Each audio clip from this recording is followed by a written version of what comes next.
Well, hello there, Tenno, and welcome to a little episode of Warframes, where I shall be discussing Duviri, why I struggle to like it, and why I'm really trying to in this moment. But first, drop me a like, comment, and or sub, and I will be eternally grateful. And just a quick word of warning, I'm going to talk about a few things that you may not have reached in the game yet. Obviously, you probably have done Duviri, but I may talk about 1999 lore because this is why I'm refocusing on Duviri, which I'll talk about in a moment. And also, I'm going to show you some Soulframe stuff. So if you haven't played that game and you don't want to ruin your own experience, then tune out of this video. But do come back because it's going to be very interesting. So Coffee, why are we focusing on something in the game? You know, no one's forcing you to. Why are we doing that? Because of this. The new quest coming in June 25. It may already be out by the time you get around to watching this video.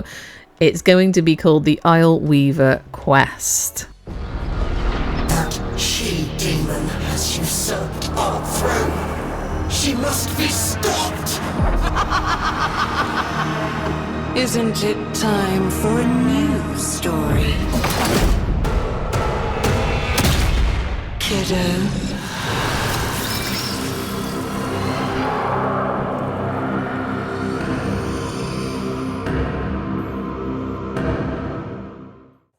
They make a great trailer, don't they? Anyway, spoilers herein, so tune out if you haven't got to the 1999 content. So Minerva, aka Saren, and Velemir, aka Frost, were introduced to them and their proto-frames in the 1999 content as you move forward.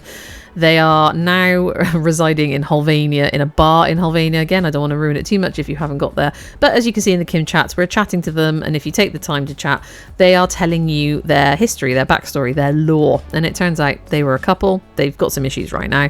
And they adopted a orphan that they found when they were on tour with the military or whatever they were working as. And that happens to be Major Rizolka. So they brought her up and she took a few wrong turns. So we're going to be reintroduced to her, Major Rizolka, in now the Duviri world, which intrigues me because it looks like they're going to make some changes to Duviri. So this brings me on to Duviri. So what is Duviri? I'm sure most of you have played it now. If you've played Warframe, you've got access to it very early on in the game. It was designed that way to make it easier for Warframers to get their hands on certain Warframes.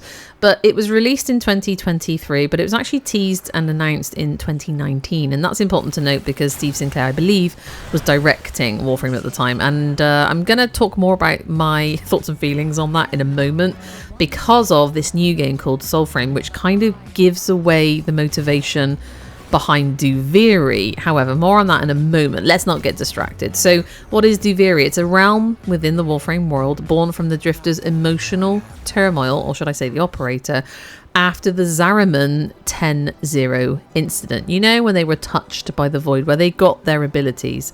It's a fragmented archipelago, a manifestation of a children's storybook used for emotional regulation. Now, this storybook was created by Eularia Intrati. If you don't know who that is, that's actually mother at the Necrolisc, and that is also Albrecht Intrati's daughter.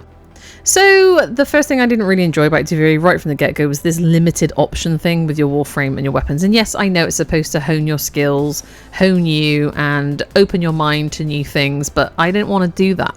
It didn't feel like Warframe to me. I worked so hard for my mod configurations and my Warframes and my weapons to take into specific missions and do really well. I worked hard for that. So opening up Steel Path, or the circuit even, just to get the Warframes. Steel Path, obviously, circuit can give you the Incarnate weapons, but there was no real motivation for me because I already had all the Warframes. I did the hard grind on the original nodes and I had everything. So the only real motivation to come back to Duviri for me was to get Kalervo, who I actually bought with Plat from trading in game, so it wasn't even my own money that I invested in Kalervo, and the Incarnate weapons and the pretty things. I am a collector of the things, so I can see there are reasons to come back to Duviri and try to level up and try to get the good stuff. But because every time I went into the Lone Story it would bug out or I'd have a problem, and also playing as the Drifter in Duviri itself feels very nerfed because, you know, I'm used to void slinging, I'm used to my amps. I felt like I was kind of being forced to play a slightly different game and I wasn't really sure why. I could understand the lore, but it was like, this doesn't feel like it fits in very well, and I felt very negative about it. Now, I don't feel like that anymore. That was my original feeling, and I have hammed it up as much as I possibly can, especially to my Discordians. I didn't lie to you guys. I delved into Duviri. I've done Duviri. I've completed it, and I've opened up Steel Path. I just didn't feel the need to invest my time and not so much endless patience into it. I even made videos that have never been published of Duviri because I just didn't enjoy it. And I didn't enjoy the end product of the videos. I didn't want to lie to my viewers and be like, oh my god, I love that, when I didn't. So here you are. Here's one of my unpublished videos. It's just sat in the unpublished void, never being watched by anyone. Because I mean, it's one of my older videos, so it's not very good, but I just did not love Duviri, and I didn't feel like it was Warframe. And I didn't really feel like I could do guides on it either, because I was like, well, how the hell am I going to guide you in something that I don't really understand myself at this point and I don't enjoy? So I never bothered. I mean, I literally entered my own anger spiral. Every time I entered Duviri, that lone story, that tested me to my absolute limits. I'm like, why am I here? I invented new swear words every time I came in. Anyway, I mean, Duviri always felt for me slightly off-key, like it didn't quite fit in somehow.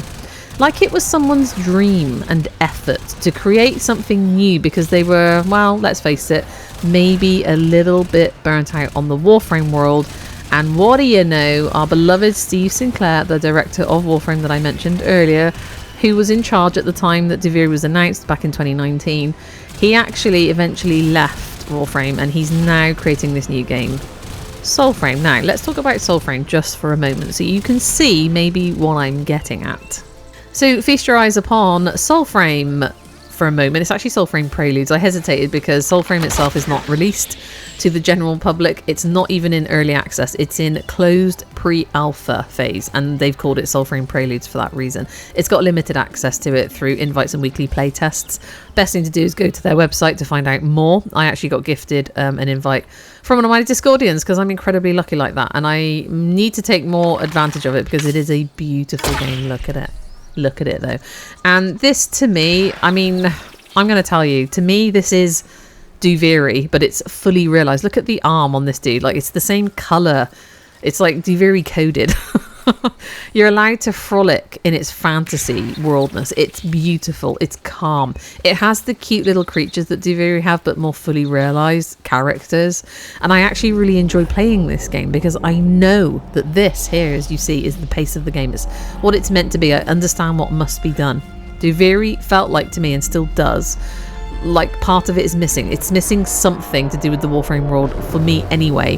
It felt kind of crowbarred in, I want to say, like the time loop, a fantasy world created by a child touched by the void, a coping mechanism.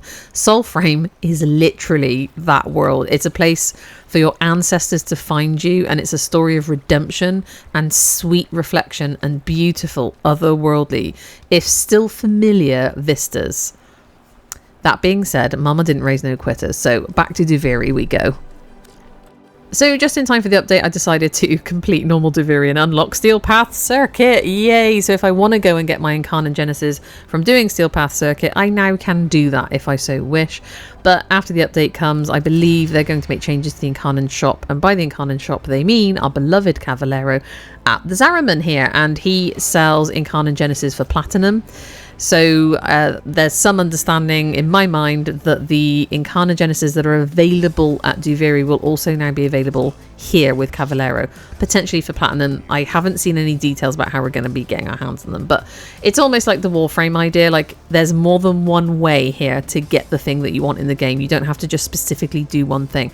And that's what kind of annoyed me, is just to get the Incarnate Genesis for like the Torrid, you can only wait for the cycle on Duviri and do it that way and do the circuit on Steel Path, which felt a little bit I didn't want to do that. So we'll see. Obviously I'll cover the update when it comes out.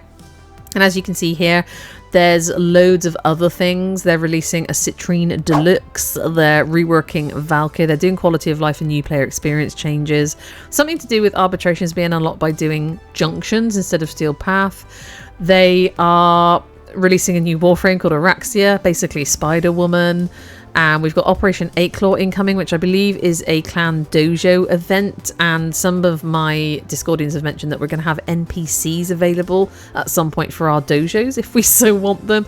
And there's also augment mods coming for, I think, Kalervo, potentially Citrine. There's going to be, I think Citrine's little gem that is static is actually going to move around with her. And Citrine, if you don't know, I think I've done a video on her, is amazing, and that's going to make a massive difference. So I will be doing videos on all of these important changes that are going to improve our gaming experience. And just to reiterate and be clear, the augment mods that are coming are for Kalervo, Caliban, Citrine and Jade. And these new augment mods are always very interesting, especially if they're for Warframes that have huge amounts of potential and are already known to be very good. Jade is already very good. Citrine is very, very good. Caliban is very, very good. And Kalervo is a chef's kiss. I just mentioned Kalervo in one of my recent melee videos. And yeah, I'm not sad about it. So I literally can't wait to get my grubby little grommets on those new augment mods and test them out for you. And there is so much more than I can mention in this video coming up, but I just wanted to say that my Duviri enemies to lovers trope has played out. So I am now no longer a Duviri disliker or hater. I don't love it, but I've got past the point of disliking it so much. So I promise I'm going to be more positive about it in the future. It is a beautiful area of the game. It's just very different, and I couldn't always find the reason to be there, but I feel like if I could take my Warframe in there and Resulka's in there and there's more lore linked to the 1999 content, you'll find me there. Okay, my darlings, and you'll find me there happily.